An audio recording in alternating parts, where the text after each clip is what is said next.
Hello, welcome to another Ask Your Mentor Anything Live. Welcome, Patrícia. Hello, guys. Let us know if you can hear us, watch as well. Let us know in the comments. How are you, Patrícia? How are the things I'm fine. In Portugal? Well, we are in lockdown still. Remember the last time we talked? Yeah. So we are in the still situation. Still the same situation. What about you in Greece? More or less the same here in Greece, more or less the same. We had extended the same situation over about COVID here in Greece. So it's still coming in. So let us know in the comments, where are you watching us from? And if you have any questions about today's topic, we would love to address and answer any questions that you might have. And also, if you have any specific case study of negative feedback that you have received, hello, Ileana. Okay, in Italy, they are in an extended lockdown as well. Sorry to hear that, but I don't know if this can make it better for you, Ileana. In Portugal and in Greece, we are more or less the same, so don't worry. It's a pandemic. Yeah, economy the same. Economy the same, yeah, definitely. Let's see. So we are all of us together. I have my coffee. This is my coffee hour. I have my water, but no, do you want to bring it? Go if you want to bring it. No, never mind. I was saying that this is my coffee hour. I used to go out with friends and colleagues on a Friday afternoon after the office hours, and now with the pandemic we cannot. So I have replaced somehow the coffee hour with colleagues from all over the world with a virtual coffee. We have you, Patrícia, is the third time that you join us, and we have Ileana, Dorota from Poland. Hello, Dorota. Thank you for joining us, ladies. Anyone from Portugal? Sorry? Anyone from Portugal? Yeah, let us know in the comments. Anyone from Portugal? Let's see. So we're broadcasting live in the Mentoring for Translators group as always, every Friday, more or less the same time, different topic, business-related topic to the translation industry. And at the same time, we're on YouTube, LinkedIn, and the Facebook public pages of mine. So welcome all. Let us know where you're watching us from. We want to know your questions. And if you have any specific case study you would like to share with us, so as to have practical advice on how to embrace it, solve it, if this is a problem of yours, about negative feedback. So today's topic, as you see, the title is Negative Feedback and How to Embrace It in a Healthy Way. This is a topic that Patrícia has extended background on that, because the first time we met Patrícia, you had returned from a conference in Italy, is that correct? That you had given a presentation on that specific topic. Yeah. Remember? And I remember that we were talking, we need to do a live, about this topic. And I think it's really, really important to cover it. And I've seen a lot of interest from people in our group. So why not? To find out how we can deal with that, and also to share our ideas. So also, those that you are watching us, let us know in the comments if you have more ideas you would like to exchange with us, and definitely make it a live discussion. This is the purpose. So exactly. Ask Your Mentor Anything Lives. This is why the title is Ask Your Mentor, because we want to make it a live discussion with you. And that was the main idea when I started out those lives. Patrícia, I think you're an honorable member of my guest. I think that you are the most common, you're the third time. So I'm resident, Virginia. I'm resident already. I love it because we have a chemistry. You have also the background of coaching yourself, and you have also psychology studies graduation. You can help us. I remember the last time we talked about emotional intelligence. Do you remember our first topic was about how to deal with COVID and loneliness, or do you remember the first topic? What was it about? Was self-regulation. Yeah, the first one, the first live here was about self-regulation and how to deal and to cope with the COVID thing, the loneliness, the lockdown, and the changes that everyone was facing. The second one was about soft skills, and now the negative feedback. You know, my sensation, my feelings that we have started with a big umbrella, and then now we are narrowing things, because negative feedback is such a specific topic, and it's such an important one. And it's like you said, and I agree, let's make it a bit more liver than normally, because this is really something that goes to our inner world, to our ego, and it touches us. It can fracture us. Negative feedback, it's it's something that can really harm in a big way. And more than ideas, like you said, me personally, and I think you agree with me, that it would be very, very good to bring situations, events, circumstances where you felt something, where you felt something. Not that it's much more important that you share with us what you felt, and not really, okay, the circumstance was here, I received an email saying that. No, more than that is how you felt and how you have dealt with it, and how much difficult was it, because if you are here listening to us, it's because it's difficult. It's not because, well, you overcome easily. And I believe, I would bet my all money that everyone feels it in a difficult way, but the defense mechanisms are different. That's the difference among. So before we get into our topic, hello, Analia from Argentina. I'm always very surprised from people watching us from all over the world. So Horita, Nicole, and Argentina, let us know where you are watching us from. And before we get into our topic, and I know that you're the third time, I want to mention that if you want to watch the previous lives with Patricia, you can find them, all of them, in the library of live videos in the Mentoring for Translators Facebook community, a free Facebook group. It will remain free forever, so don't worry. And also my YouTube channel, so you can scroll down, watch the previous lives. You will find Patricia there as a speaker as well twice before this. Before we get into our topic, a briefly introduction of yourself, so as those that they're watching for the first time, you might have an idea of your background, okay? And then we get into our topic, because I always want to talk about negative feedback. I find it hard also to deal myself. But my main problem, and you can help me with that, is the fact that I don't want to receive just negative feedback for the sake of negativity. I want constructive feedback. And this is my main problem all the time. That the feedback I cannot control, I cannot feel well when I receive it, is when I see that there is a basis of negativity, or people that they just want to say something mean, and you realize that objective, or there is not a constructive way of sharing that, so as for you to become better. Because for me, feedback, any kind of feedback, should work in our favor to make us feel better or to become better. But my main issue is when I realize that behind of that there are other purposes, but later. But that's an issue of giving feedback. That's another topic. Is the person giving feedback should also have a training on that. But as we know, so people tend to, the more unhealthy you are, the more you get intolerant with the other. So even that person, when it's not a good starting point.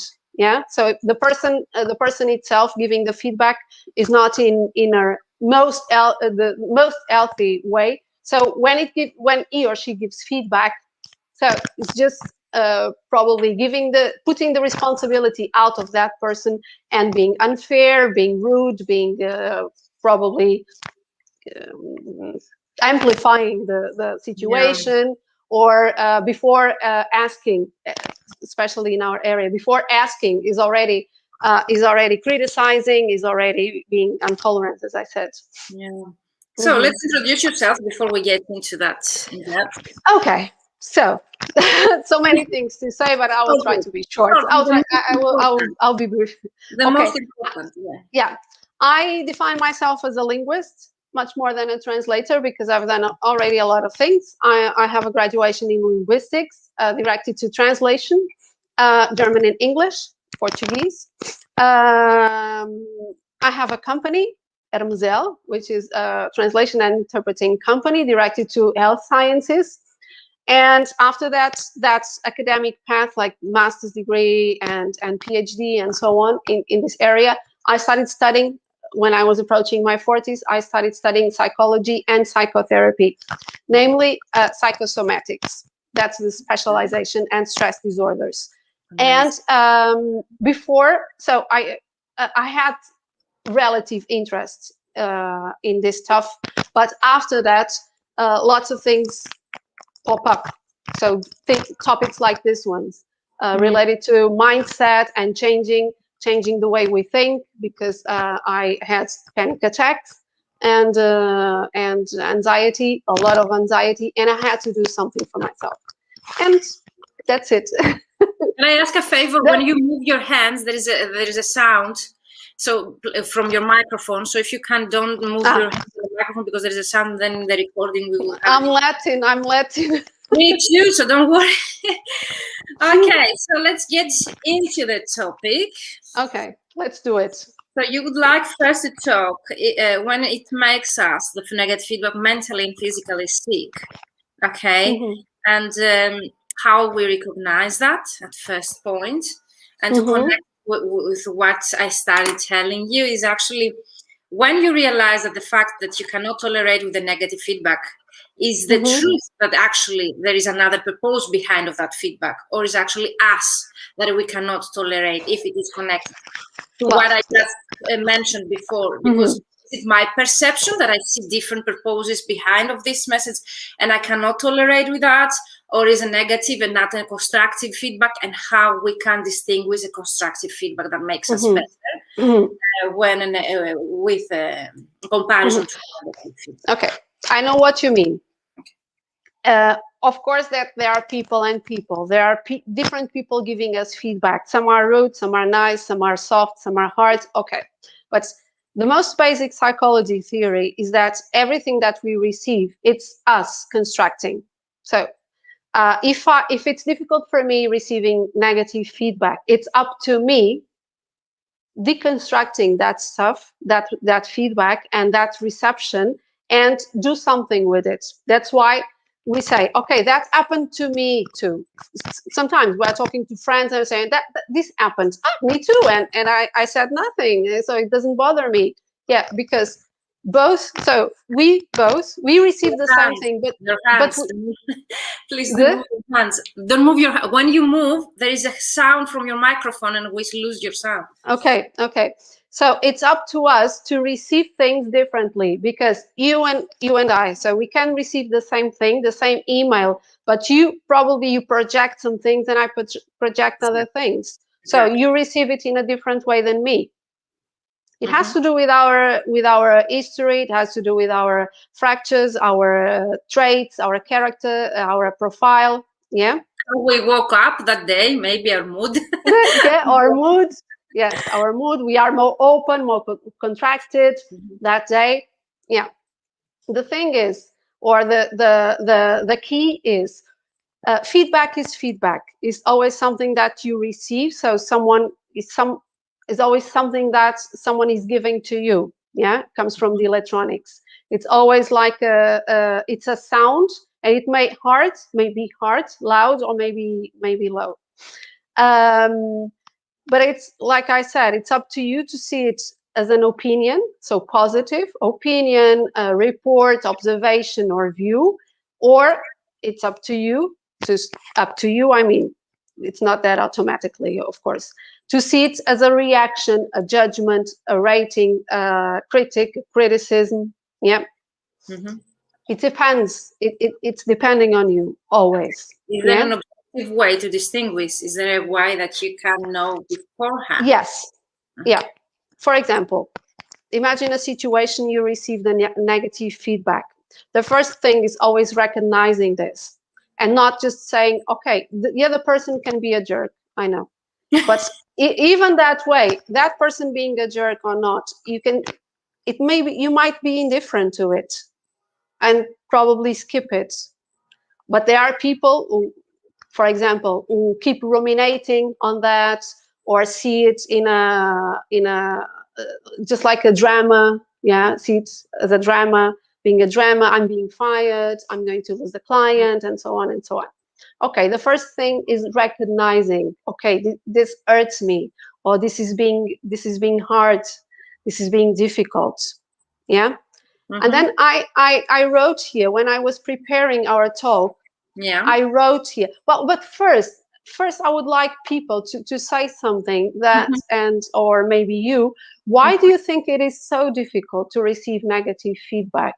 Why is it so damaging for some people? Insecurity, I would say, but Ileana, Dorota, Analia, let us know. What do you think?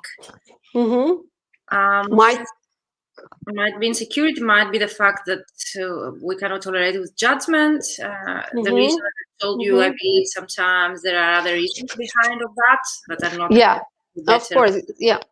Negative feedback has this effect to touch our ego directly. It goes like a, like a highway. It goes directly to our ego, to our defense, to our armor. And when we receive that, it's like, okay, I have a hole here, like a hole, and something entered, and it's in the wound. Yeah, it's really damaging. And because and this is going to this feeling, or this entering, is going to cause negative emotions, negative feelings, negative sensations. And we have to be honest, no one wants to have negative emotions, although we know that, well, this is something that especially now that we talk more about emotional intelligence, every emotion we have, be it positive or negative, is useful. Yeah, even the fear is useful. It's like a GPS. When we have fear helps us to survive. Otherwise, I would jump from my window today because I'm in lockdown for 1 year. I cannot be with my friends or with my parents. But fear, because I don't want to get COVID, it helps us to survive in every situation. I recently read it in a book, and I cannot recall where did I read that. I think Tony Robbins is the father of this saying. Maybe other also scientists before that, but definitely from Tony Robbins, that he says also the negative feedback, the way that they are there to make us move forward or to motivate us. So there is a reason behind of the negative feedback, negative feelings as well. Yeah. Dorota, do you see Dorota's answer here? Yeah, I think it's because she says, I think it's because it's a judgment. Someone is critical about what we do, and we want people to appreciate what we do and support us. Right, and we prefer, and it's not only that, but beneath that, so below that, there's always this sensation of our essence that we rather be right than learn with feedback, with the other people opinion. Yeah. That happens a lot. So we want to be perfect. We want to be right. We prefer to make it a drama rather than put it into perspective and learn something.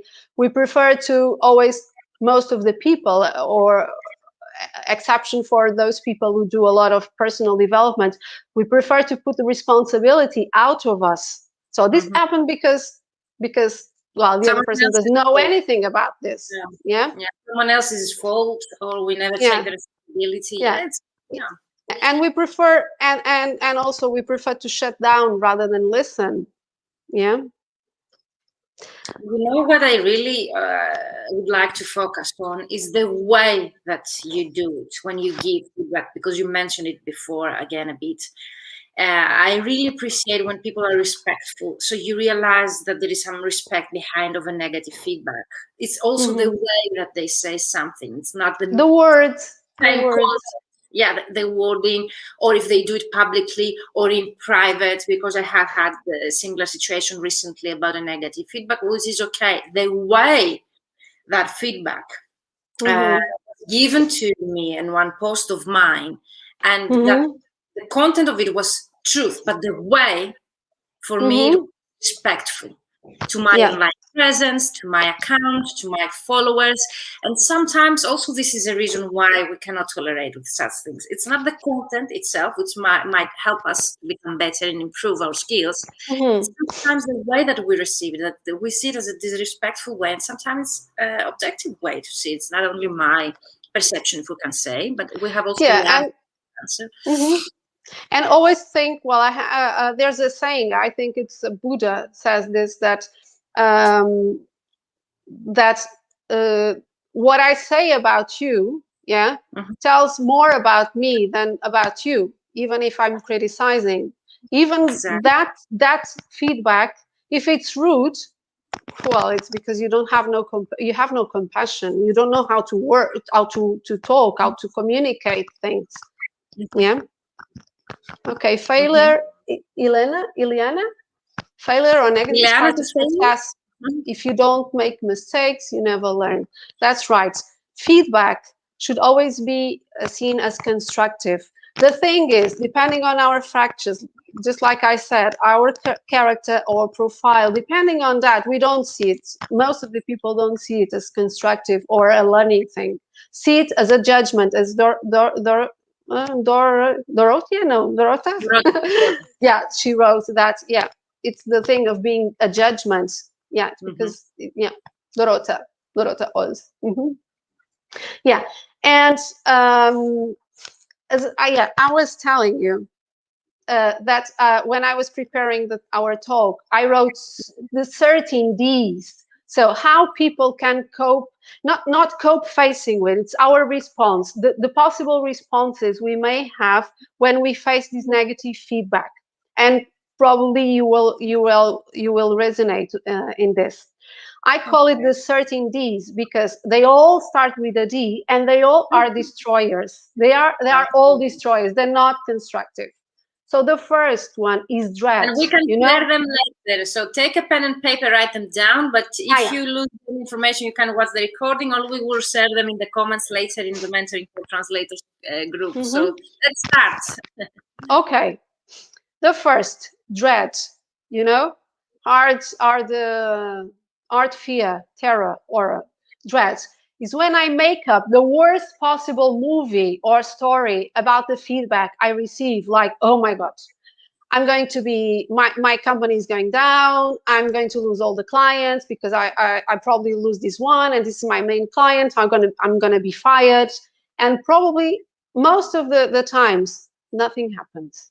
It's just a thing of the mind. It's because we are really catastrophizing, yeah. So making a drama.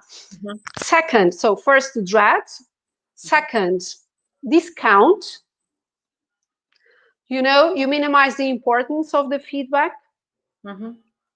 It's just a thing. Yeah. You don't minimize, so you don't give the actual importance it has. The third, direct.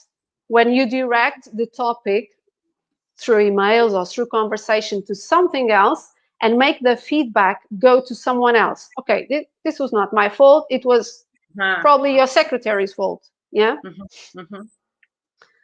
Fourth, denial. And this is the most common one, especially with COVID. We have this denying groups. So you don't consider it to be true. Yeah, even if it in a small way. Yeah. Then 5, dissect. And this is very common with people around me. They want to argue about each detail, like an obsession, rather than focusing on the whole message. I see that a lot in our profession as well. So we lose the big idea. Why did you put a comma? Yeah, because it was my choice. I still have a style, okay? No, when it comes to my writing. Yeah, and they want the whys. They want all the whys. That irritates me a lot. Yeah, especially I know why they do this, because probably most of the times we work for agencies. And there's someone in the middle, in between, that in my case, that doesn't know Portuguese. Yeah. So that person has this need to know everything and every step I made in order to reach that result, and wants to know every argument. But there are things that are not argued. It cannot be argued because it was just style. Style is okay. It's my way of writing. I put a lot of commas. I see a lot in public forums or public groups with translators. I see a lot of arguments without any, for me, reasonable reason behind of that. Okay, we argue just to argue, and I see that a lot. For example, someone told me, "You have a typo there." It was a program of mine. Okay, typo can happen to everyone. I think in every profession, but because it was in our profession, it was addressed to translators. People might think that this devaluates, your value or what you're going to give through your program. So people won't buy your program or won't join your program. Actually, it was a free program because there is a typo. And my main reaction was, if someone is going to lose such generous information I'm going to share that actually is irrelevant to grammar, syntax. For me, that is stupidity, but that's also my perception as well. I see some people focusing on detail, and I think it's also the fact that most translators are detail oriented in order to be able to focus on their work and become good translators. Maybe this is also an aspect that we should take into consideration when we come to start discussing with other colleagues. I've seen that. I've seen that once too. It was not with me, but it was in one of those groups. And a person, so a colleague of ours, she's of Portuguese, of English, and she wrote something which it was a response, a comment to a text, and there was a mistake. And someone said, well, this is really weird, because if you are a translator, you shouldn't be doing a mistake. But wait a moment, she doesn't translate into Portuguese. She translates into English only, because she was immigrant. So she's not very comfortable with Portuguese. But people just go to the field and pull the trigger. Like, I had two very good quotes that other colleagues commented in my post about bullying and criticizing. One was like, when you show them the sky and they look at your finger instead of looking at the sky, what you're showing them. And the other one was like, expecting a translator not to make any type or any mistake, like in posting or commenting or in social media, is like expecting a mathematician, for example, to do all the calculation without by heart or naturally. That was very clear. I found it. And even the lawyers, they don't know all the codes by heart. So or they don't ever make any mistake, like even the doctors who should be the first ones not to do mistakes, but they do, we know. Okay. So that was the five. And in this five, we dissect in this five, there are the obsessive behaviors, like you said, too much detail oriented, become like an obsession. Okay, 6, depart. You just walk out of the conversation, for example, just walk out of the dialogue, or even you deny a dialogue with that person. 7, distract. You don't want to talk about, but you want to talk about other accomplishments, so to minimize the impact of that feedback. Number 8, defy. So it's like a challenge. You reject the authority or the credibility of the person that gave you that feedback. Like, who are you? Who are you to write these things? Okay, I work for 20 plus years, so you are no one to tell me that. I do all of them. Okay, number 9, defend. So you make excuses, like, okay, it was not me, it was the computer, it was the dictionary of my smartphone. This is more or less the same as direct. The defend? Yeah, because you direct the fault to someone else. No, to someone else. Here, defend is more like excuses or reject. No. It's not. No. Yeah. Okay. Because I think this I know what you mean, but this direction is more voluntary and probably the other one not. 10, distorts. Yeah.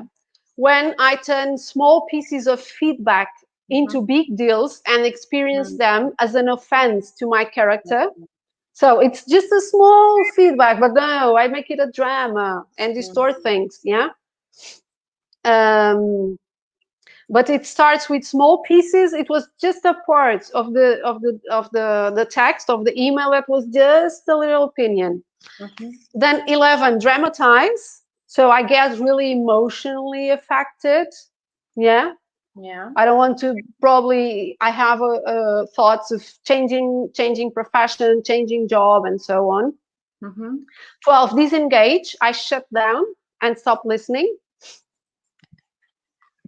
And I have to confess, I'm a bit discerning. Is dwell, occupy. So I ruminate about the feedback given. I ruminate a lot. I keep my days Why did I do it? What happened? I shouldn't do it. I ruminate, like always thinking about the same. It's not me. What happened? Probably I was distracted. Probably I was not paying attention. I shouldn't be doing this. And I get obsessed with my thoughts. Yeah. Okay. Because Not with the last one, it's a bit of a healthy if you don't become obsessed.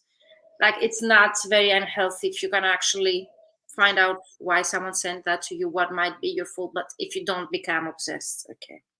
Yeah. But ruminating is not a good thing, because you have to get a solution and move forward to another thing, because things happen.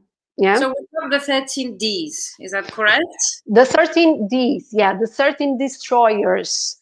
Destroyers. Why? Because with this, it's impossible to go to that constructive feedback we all need, because someone said, I think it was Eliana, she said that feedback is really important. Feedback is important to grow. Feedback is important. Eliana mentioned, yeah, is a part of success. Yeah. The other day, I read something which was the companies that do healthy, give healthy, not healthy, but doesn't have to be positive, healthy feedback. They increase the immune system of the company. Of course. It's not saying that the people are happy, but what's that, being happy? That's a very abstract concept. No, you increase the immune system of the company. Probably more retention, people retention. Yeah. Okay. Growing people, people mentally and psychologically healthy. So we've mentioned everything. So how we can find the middle ground is the next. How to deal with criticism and emotional level. Okay. So before we jump to that, I would like to hear from people. So what did they do when they received this negative feedback? First, what's their mechanism? What's your D?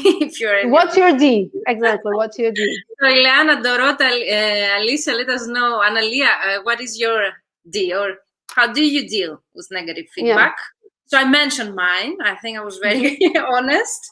So when you were mentioning, I told you this is mine. And most of the times I think they are a combination of these. So we're not like falling into one just category, I think. Like we usually, I find the dramatized, for example, that falls into many categories because it's a result of other reactions. Defend, I find it the very most common in my environment. And the defend and direct. But as I told you, mine is the denying. Really? And the fact that I also move forward. Okay, and what was that? The distract, maybe, or the default. Yeah. Let us know in the comments what's yours, and if you're watching the replay, definitely use the hashtag replay or tag Patricia or myself to give you our feedback on that. We are already 40 minutes live. This is why I'm taking fast, because I would love to take some time in 1 hour. So let's go to before jumping in that. Let's continue, and if we see any comments, because there's a delay with the reaction of the audience, we will come back. Okay. And this is very important. What I asked, why? Because before knowing or before doing something to self-regulate me, well, this is a pleonasm. Well, to self-regulate, I have to recognize, and I know it's difficult to recognize that this is hurting me. And first of all, is that I don't want to receive negative feedback because I want to be perfect. Of course. Yeah. But well, that's something that's never gonna happen. Yeah. You see, along our lives, I always wait for a couple of hours before answering the email in order to be kind and find the right words. Yeah, you have to breathe that feedback, because otherwise you're going to reply from your guts, which is not a good thing if we reply from our guts. It's always good when we reply from our hand, our brain. It took me years to realize that I need to wait before I answer, because I'm very spontaneous myself. As Mediterranean, I always want to react to whatever happens, and I was very young, and then I realized when I wait for a couple of days, a couple of hours for me are not enough, to be honest. So I wait a couple of days before I answer it. This is of course something serious, and of course it's worth it for me to go back to that feedback, because it also has to do with the person who gave you that feedback. Is it a client? Is it about a paid work? It's about someone that shows something online. Then I have also priorities to whom I'm going to invest my time to getting back to them and asking that feedback. Says, for me, it's usually dramatized. I panic a lot and deny sometimes. So Dorota, you're here to learn from Patricia today.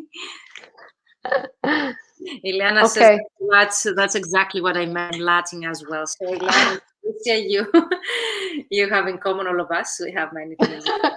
But Dorota is from? Dorota is from Poland. Oh, okay. She's not Latin. I'm sorry. Yeah, but she dramatizes as well, and she panics and she denies. Yeah. But it has to do with culture. It's a cultural thing too, from our blood. Latins have this this impulse of replying right away, because we are more gut. Yeah. Poland is more brain. But anyway, panic comes the same way. Yeah, they're emotional as well. People, they're human, so Okay, so the first thing is to recognize our response and give it a name. So it can be the D, one of the Ds, two of the Ds, three of the Ds, but recognize, because with no recognition, we cannot change anything. Okay. It's in, even to my patients, I say that if you don't recognize your faults, your responses, your weak points, your weaknesses, there's no way to change, because no one is going to be doing that for you. Okay. It is a nature. Narendra, I think, is from it's from India, if I'm not mistaken. Okay. Okay. So first of all, we recognize. I think in any kind of problem, this should be the first step. So recognize. Okay. Yeah, recognize and give it a name. And how do you recognize? Please try to make this exercise, this practice, that every time you recognize, okay, now I'm dramatizing. Patricia, you're already dramatizing, and just be playful. Just make it, give it, or inject a bit of humor in that. Yeah. Don't take it that seriously. Yeah. Yeah, but recognize it, Patricia. You're already doing that. You're already ruminating. Just stop. Yeah. It was a mistake. Something happened. It was not very, very nice, but things happen, and nothing. And always think, this is my mantra. Get a mantra for yourself. A mantra. Yeah, which is, and we were talking about our colleague from India. Get a mantra, and this is my mantra is, nothing is personal. Nothing is personal. It's like I told you a few minutes ago. So when you receive a critic, you know more about the person giving that feedback than about you. Yeah. Tomorrow is going to be another day, is mine, or nothing lasts forever. Another would be. Yeah, I have that too. Is that nothing lasts forever? Nothing good lasts forever. Nothing bad lasts forever. What practically really helps me to recognize that, because sometimes I don't know if I dramatize or not. I always share with someone I respect, okay? And I try to tell the story in an objective way, so as to have the feedback of that friend, family member who is there next to me, so as to know, by sharing that story, also you hear the story yourself and you realize if it's that important or not. Then by sharing the story, you realize, okay, now I'm sharing the story, it's not that of importance, like I'm sharing the story. But also you get the feedback from that person that's outside of the occasion, if we can say, to tell you if it's that dramatic or not, if it's that important or not. I don't know if you suggest that's a solution. Yeah, but yeah, and it's important to choose well that person. So don't be sharing a story and then you're going to hear another negative feedback, like well, you shouldn't have done that, Virginia. Yeah, definitely. Then you go to the next one. I try to have several. Yeah. Okay, so let's continue. So first of all, you mentioned recognize, give it a name, have a mantra. Yeah, give it a name, get a mantra. I said mine is nothing is personal. Yeah, because when you receive, that person is already projecting something on you. Being intolerant is already a projection. And make a dialogue with yourself to change your biochemistry and to get a highway to your internal pharmacy. Yeah. And every time you think, well, Patricia, you are being an idiot again. You are such a loser. Why this negative feedback? Don't talk to yourself that way. What I tell to my mentees, you need to talk to yourself in a kind way, because the words that you use, even the words that they create and shape your actions afterwards. Yeah, replace that. Okay, it happened. Nothing lasts forever. Tomorrow is another day. I'm always learning. And even that person being a jerk, there's always something we can learn from jerks. Okay. Yeah. To avoid them. Or to recognize them beforehand and go continue. Yeah. Or probably, Virginia, I don't know, but if that person, if that client, because we're talking about our profession, if that client talks to you this way, it's because it's not a good client for you. You don't want to relate to that person or to that client. Probably this is going to be a toxic business relationship. Toxic business relationship. It's also a reason why when we do the exercise of target market, to identify your ideal client and target market should be a way that you enjoy the collaboration. I always tell them, write down people and the clients that you really enjoy working with. And by enjoying, it's not only the fact that they accept your rate, it's the fact that you really enjoy the package. And the package. They are kind to you, they reply on time, they give you constructive feedback. Those are things that have very good cooperation that we should take into consideration the next time we're going to prospect new clients. In fact, the values of that client, not only your values, but if they touch their values touch yours. Yeah. And Patricia, are we at the third step right now? We are writing down action steps to prevent it? Yes. Yeah, find the middle ground, and we join 2 and 3. So find this middle ground. This is the middle ground. How do we find the middle ground? Recognition of the response. Okay, I mean this again. Okay, how to change? Make a new dialogue with yourself. Get a mantra. Yeah.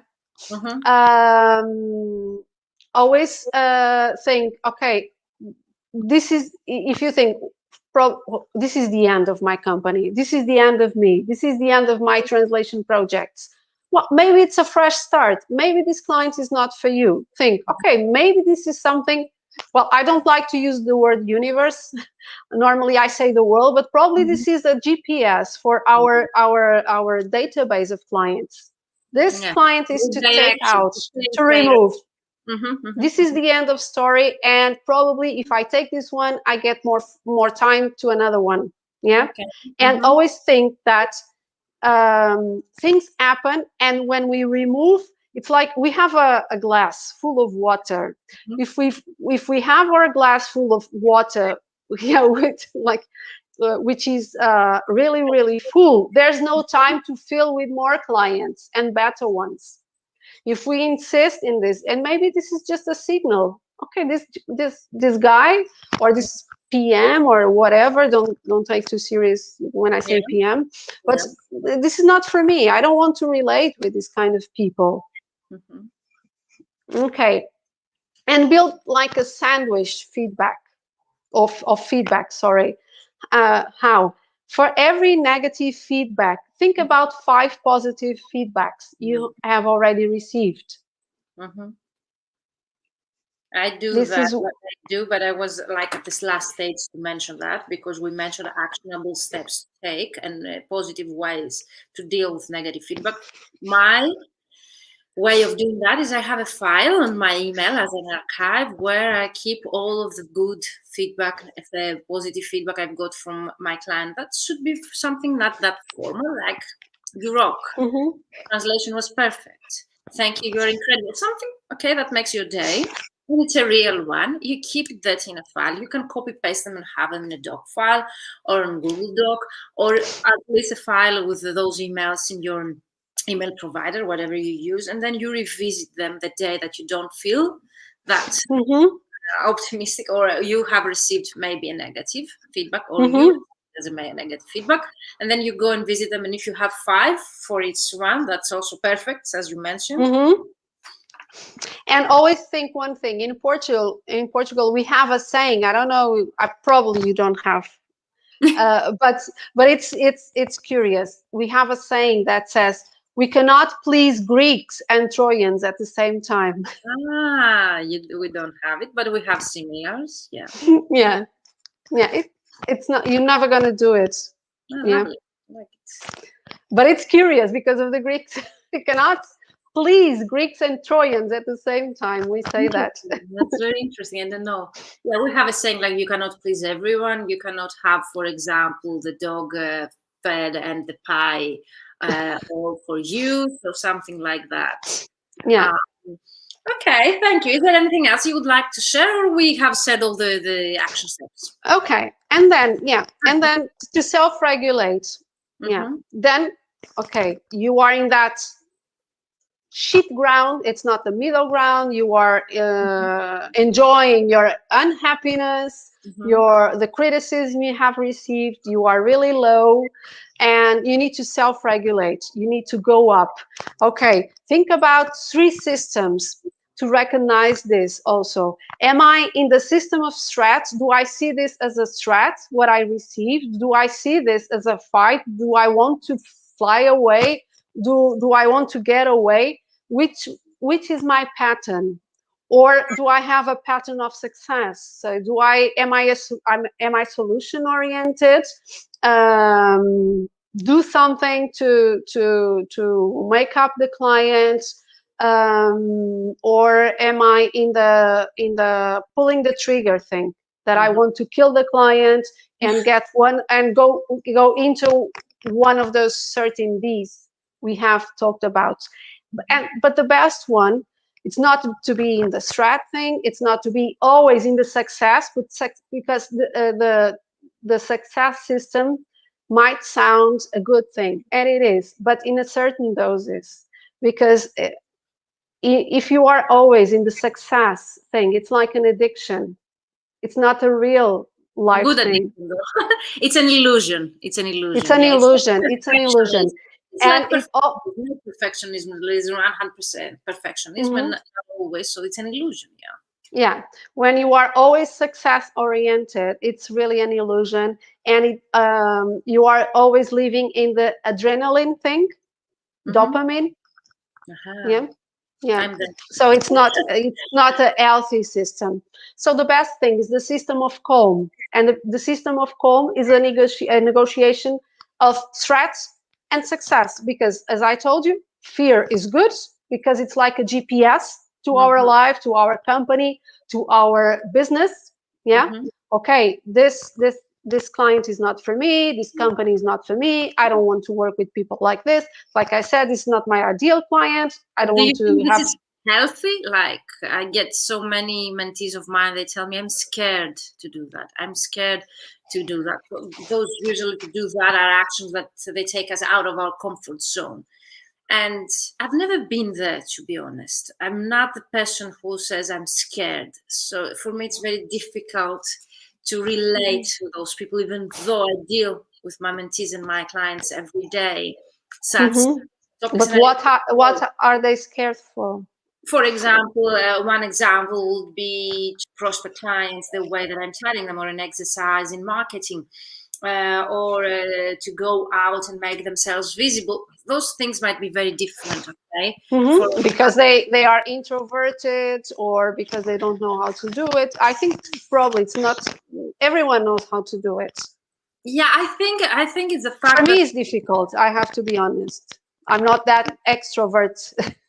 Yeah, me neither. And not the fact that I'm telling you is not about visibility always. So it's not about being introvert and not the scared part for me to overcome your fears, as you mentioned, because you mentioned the word fear, and to get out of your comfort zone. And I think people that they are successful, since you mentioned that, cannot relate themselves with people that they are scared. I've never had someone to be successful and using the word scared. So for me, the word scared, okay, fear, don't always go with success, or you need to overcome that feeling so as to reach that point of success, whatever you define as success, because success is a very personal thing.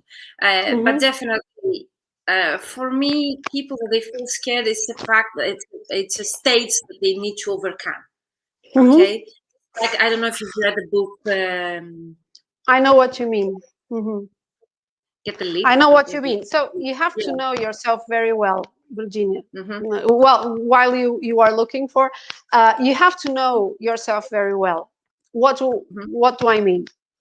If you are scared, if you don't want, or you don't know how to go to the field with scare, if you are not contraphobic, if you don't have the guts or the courage to go out of your comfort zone, okay, then this is not for you.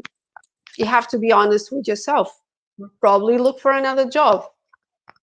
Yeah, The Big Leap. I was thinking the book. The Big Leap.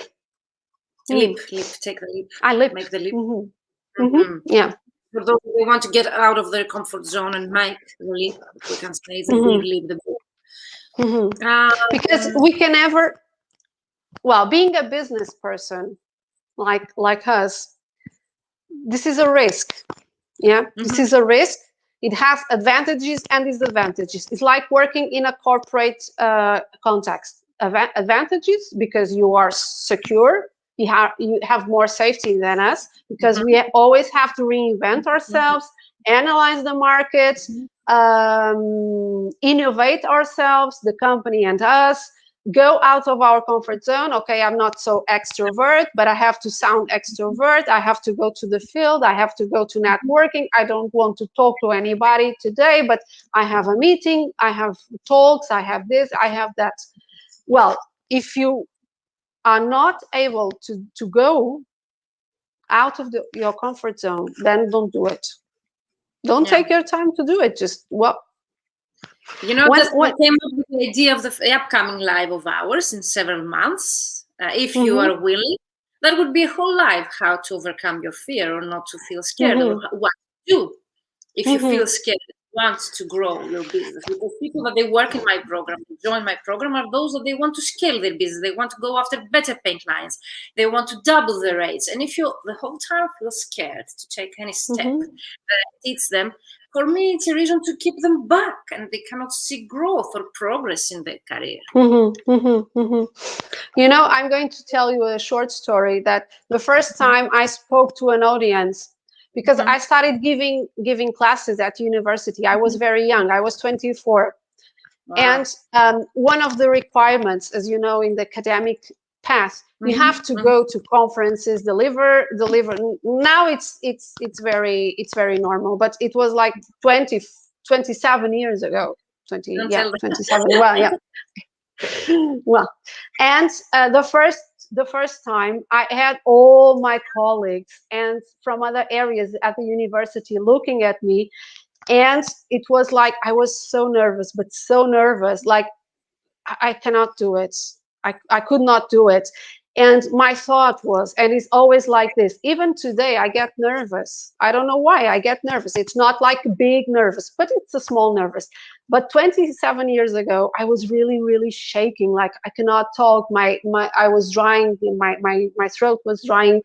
And my thought was, Patrícia, think one thing. If you don't do this like a father or a mother, Patrícia, if you don't do this, you are not going to go bigger.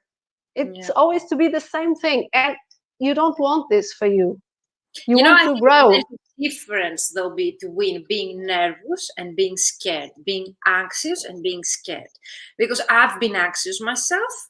I've been nervous. I remember, as you mentioned, the first time I went to a conference with 300 people here in Greece, and I was on the stage in front of all those people, colleagues, and also in the panel I had professors of mine, of my university, and I remember trembling. My finger was trembling, and I couldn't change the slides to click on the button to change the slides.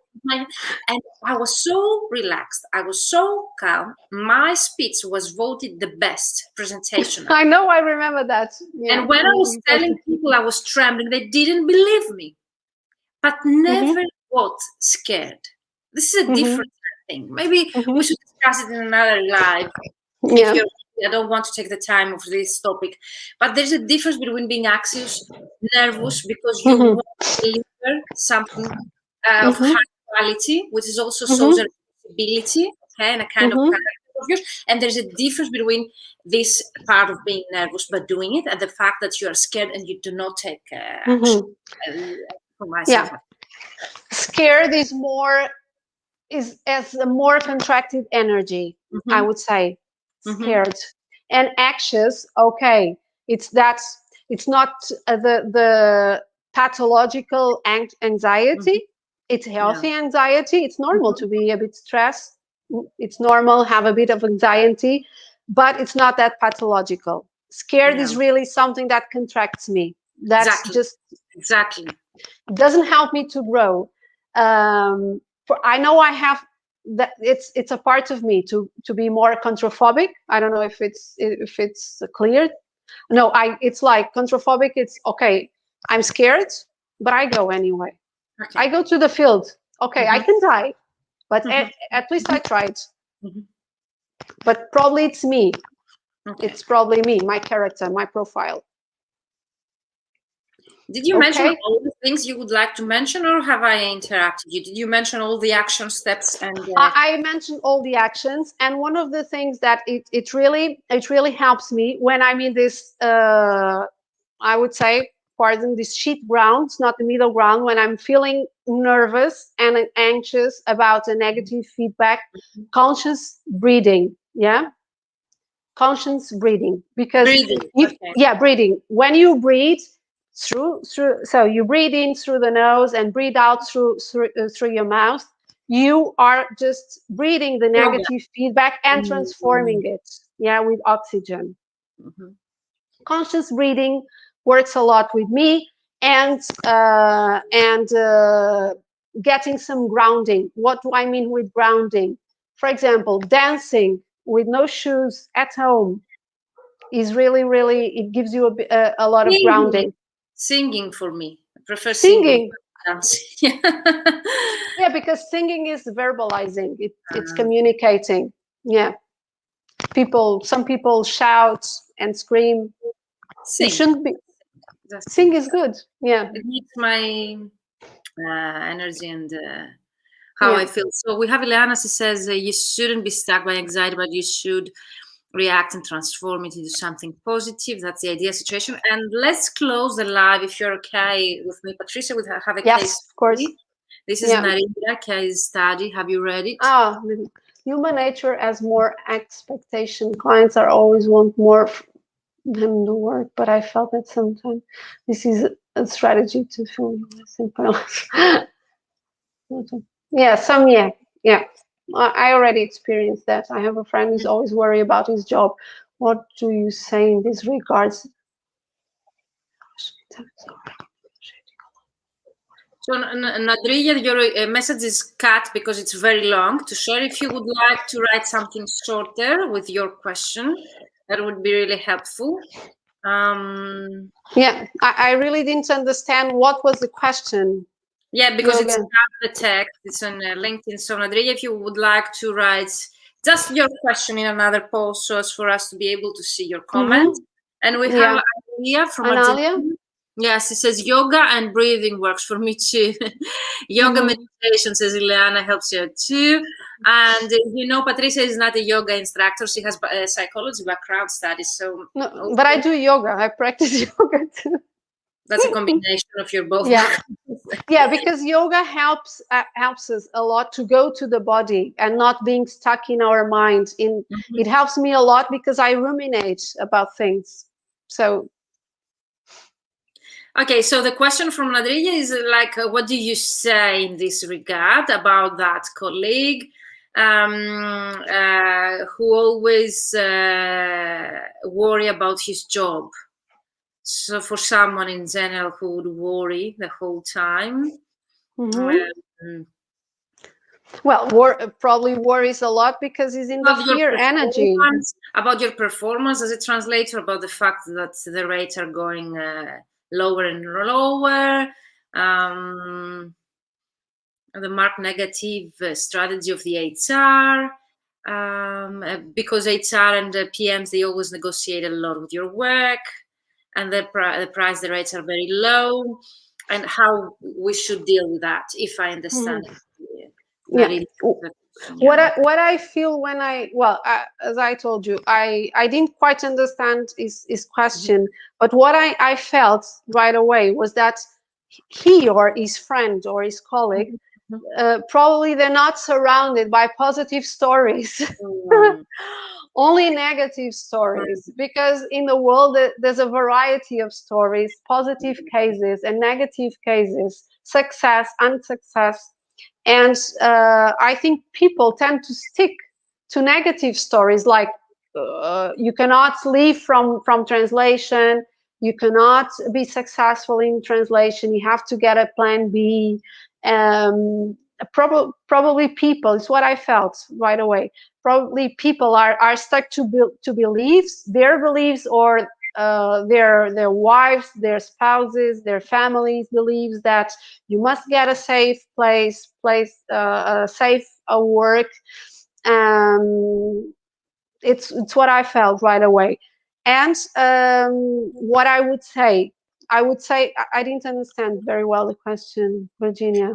How we should deal in such situations. So for me, it comes to the fact that if we have a very negativity or negative environment, for example, at work or at home, maybe it should be, how we should deal with that if we only receive negativity. And for myself, that grounds to the two types of characters and personalities. There are the negative people that they see negativity everywhere.